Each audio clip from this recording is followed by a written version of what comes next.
Kanina po ay may isang mayabang na biker boy na nag-special ride. Sayang hindi ko nakita eh. Talakayin naman natin ang iba't ibang klase ng bike. May mga bike na pwede ba namin kayong ma-interview? Kung nakita nyo po ang bike na yon, tabingi ang bike. Habang ang tao ay tabingi rin. May mga bike naman na malaki ang gulong pero ang liit ng manibela. May mga bike naman na katamtaman pero ang nagmamaneho ay hindi katamtaman, katulad ito. Yan. Kasalukuyan po namin ine-enjoy ang makulimlim na oy! Ayan.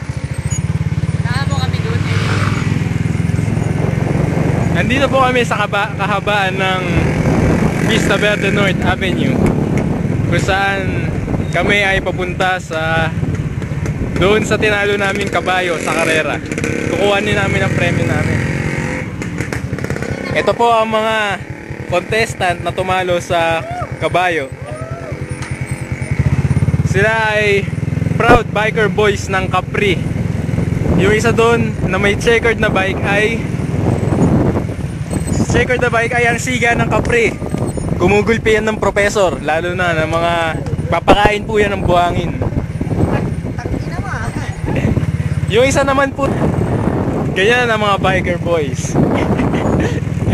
Sa likod ng kanilang hirap sa pagmamaneho ng bisikleta, nakukuha pa nilang magpaligaya.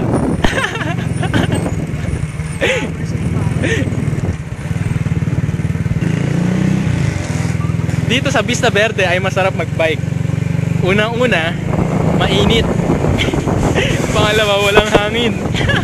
Para sa documentary. Uy, tangina, may chicks. Shit.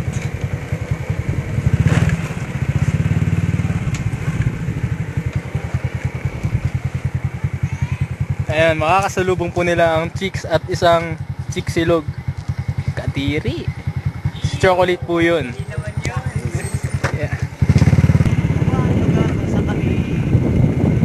Dito sinagawa kagabi ang karera, kung saan ang premyo ay kukuhanin sa hindi kilalang tao na walang kinalaman sa karera. Loversin pa.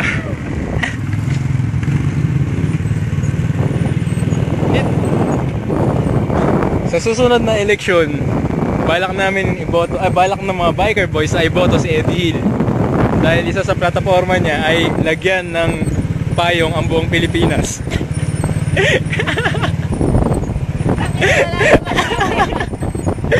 Ang hirap na yan. At least kaunti lang yung buhay ng biker boys. Number 1. May tanong ako. Nagpaalam ko ayan po ang mga nakakainis sa ibang mga nagmamaneho.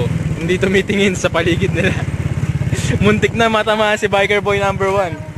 Oy, nangunguna na po si biker boy number 3. Biker boy in red. Ayun na po, ayun na po. Eksklusibong coverage to ng ng TV5. Shake po, baby, yeah. Shake po sa tag-init. Biker boy number 3, ano masasabi mo? Mukhang pinagandaan mo ang pagbibisikleta, naka-uniform ka pa. Biker boy number 3, kinakasap kita. Ay, nauna na si biker boy number 3. Bilis! Plus 5 seconds na ang gap ninyo. Si biker boy number 1 ay nahuli, nandun po. Nandun po ang GMA. May coverage din ang GMA. Siyempre, di tayo patalo. Ay, ba't may dalang baboy yun? May dalang baboy ang GMA. Minsan sila, swine flu yata ang kinocover nila eh.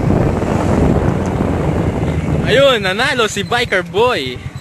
Teka, kausapin natin sila ang mga manonood. Kuya, pwede ba ma-interview?